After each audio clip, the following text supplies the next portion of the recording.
यानंतर वळूयात पुढच्या बातमीकडे। छावा चित्रपटाचे दिग्दर्शक लक्ष्मण उतेकर आज राज ठाकरेंची भेट घेणार आहेत। छावा चित्रपटात छत्रपती संभाजी महाराजांना नृत्य करताना दाखवल्यानं मराठा क्रांती मोर्चानं आक्षेप घेतला होता। संभाजी महाराज आणि महाराणी येसुबाई दरबारात कधीही नाचले नव्हते, त्यामुळे छावा चित्रपटातून हे दृश्य काढून टाका अशी मागणी मराठी क्रांती मोर्चाने केली आहे। या पार्श्वभूमीवर दिग्दर्शक राज ठाकरेंना भेटणार आहेत।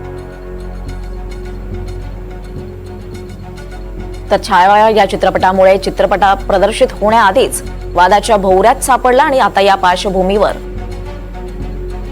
यावर अधिक माहिती घेऊयात। आपल्यासोबत आपल्या प्रतिनिधी भाग्यश्री प्रधान आहेत। भाग्यश्री, या चित्रपटाचे दिग्दर्शक लक्ष्मण उतेकर आता राज ठाकरेंची भेट घेणार असल्याचं कळतंय, काय अधिक माहिती आहे?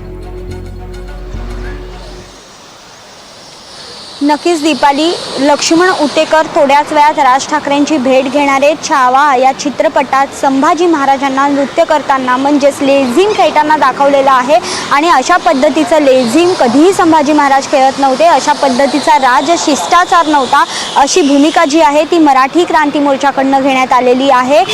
मुख्य भूमिकेत या चित्रपटाच्या मुख्य भूमिकेत विकी कौशल आहेत आणि याचबरोबर इतर स्टारकास्ट देखील मोठ्या प्रमाणात आहे। त्यामुळे आता हा चित्रपट प्रदर्शित करण्यासाठी या सगळ्या गोष्टींमुळे रोखला गेलेला आहे। त्यामुळे आज राज ठाकरेंची भेट लक्ष्मण उतेकर घेणार आहेत। नेमके राज ठाकरे त्यांना काय सजेशन देणार हे बघणं देखील महत्त्वाचं आहे, कारण अनेक गोष्टींमध्ये मुळातच राज ठाकरे स्वतः कलाकार असल्यामुळे अनेक चांगले एक्झाम्पल्स देतात, चांगलं सजेशन देतात असं देखील सांगितलं जात आहे। तर या सगळ्या दृष्टिकोनातून नेमकं राज ठाकरे काय बोलणार, लक्ष्मण उतेकरांना काय संदेश देणार हे बघणं महत्त्वाचं ठरणार आहे। नक्कीच, धन्यवाद भाग्यश्री, आपण दिलेल्या या सगळ्या सविस्तर माहितीबद्दल।